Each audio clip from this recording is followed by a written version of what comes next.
no doubt that this is going to be a hard-fought campaign. You heard it from Governor King. You're going to hear it. We've been hearing it from the pundits. And there are a lot of naysayers out there. But with hard work and with a belief in our cause, we're going to prove them wrong in November. All right.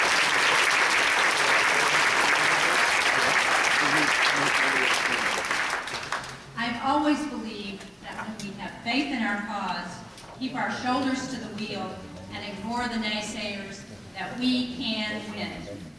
Now, sadly, we face an opposition that would be content to let America fail if it would improve their election prospects.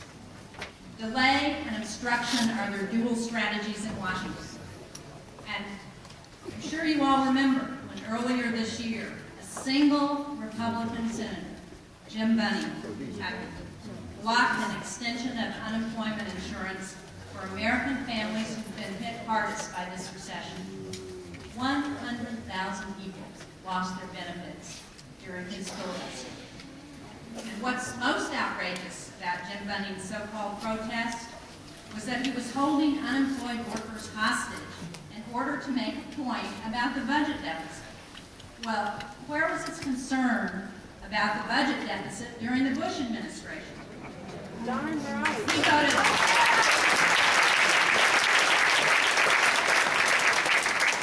He voted for 2 wars, 2 tax cuts for the wealthy, and 1 taxpayer giveaway to pharmaceutical companies, and none of these were paid for. So those are the votes that took the biggest budget surplus in history and turned it into the biggest budget deficit in history.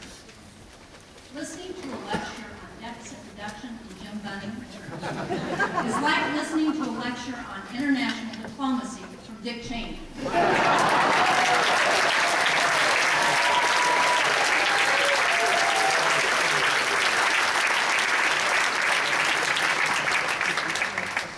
But friends, we can't just point out the hypocrisy of Republicans failing to be consistent in their criticism of Republican or Democratic administrations.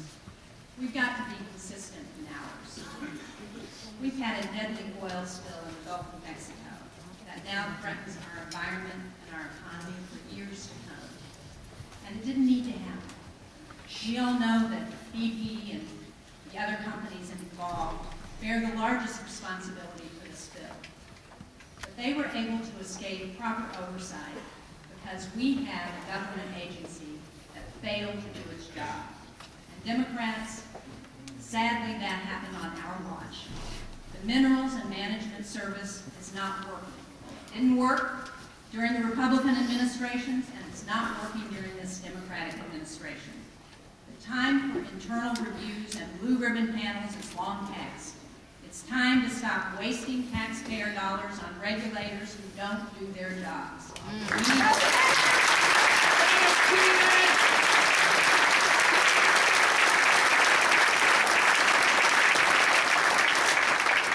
We need to reform government so it works for the American people. And I know that President Obama shares that belief, and he announced that his administration is going to dismantle that dysfunctional agency and make it work again.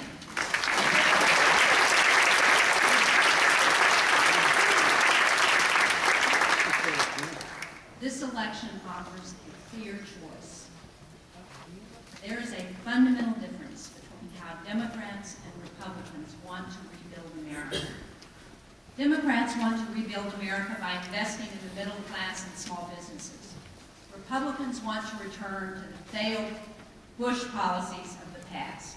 More tax giveaways to Wall Street, while middle class families fall farther and farther behind. Democrats want to provide small business loans and tax credits to companies that create jobs in America. Republicans continue to fight to preserve tax cuts for companies that ship jobs overseas. Well, don't you think it's time for the American taxpayer to stop paying to create jobs in China and India and other places?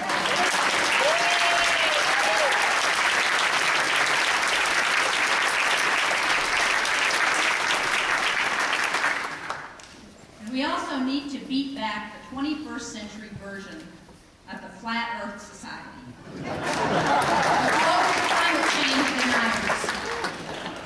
Even if the likes of Glenn Beck and Rush Limbaugh don't understand the science behind climate change, they should be helping America move to a clean energy economy for economic and national security reasons.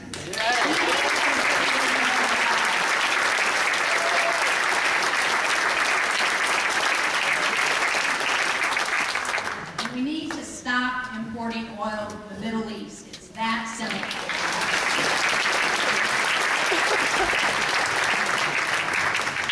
On issue after issue, the differences are clear.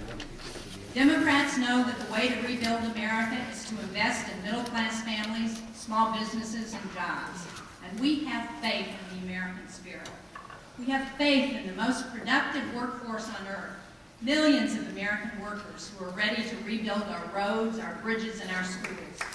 We have faith in our great doctors and nurses and healthcare professionals who are ready to reform our healthcare system by improving quality and lowering costs.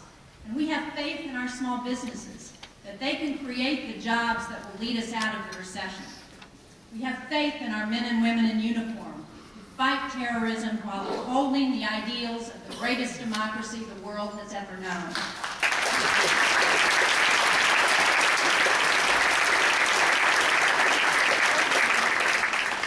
And we have faith in middle-class prosperity. Thank you for having me here today. As Democrats, we know that middle-class prosperity is the key to our future. We've always known that. That's why we created the GI Bill, the student loan program, Medicare. It's why we support middle-class tax cuts today. Because we know that when middle-class families have access to home ownership, to education, to affordable health care, to good jobs, when they have money in their pockets, America prospers. So let's have faith in our people, faith in our cause, and faith in America's greatness. If we do that, we will win in November. And more important, America will win. Thank you all very much.